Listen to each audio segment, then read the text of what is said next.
Bonjour à tous, bienvenue pour cette nouvelle vidéo du challenge des 31 jours du tarot. Alors aujourd'hui, je vais répondre à trois nouvelles questions des jours 22, 23 et 24. Alors la première, c'est est-ce que je me fais payer ou est-ce que je demande une compensation pour faire un tirage?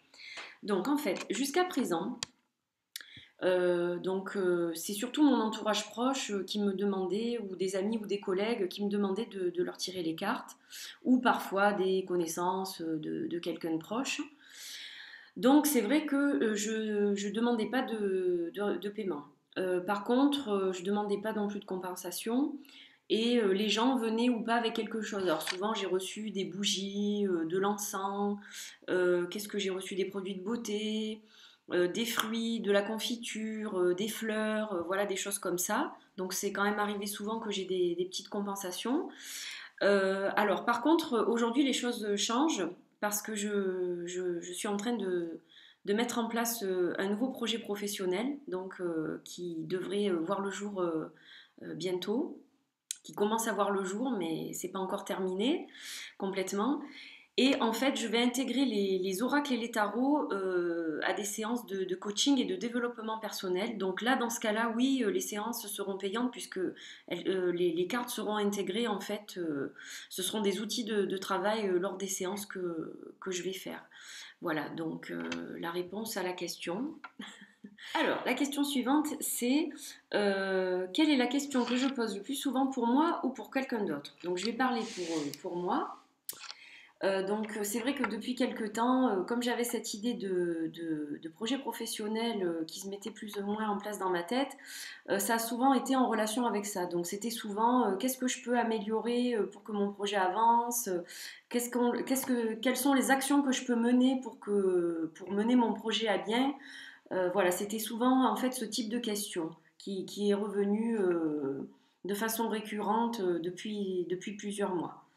Alors, on va passer à présent à la question 24, qui est donc, est-ce que je pense que mes tirages sont précis et est-ce que je reçois des messages pendant les tirages de guides, d'esprits, de divinités, etc. Alors, oui, je pense que dans l'ensemble, mes tirages sont précis.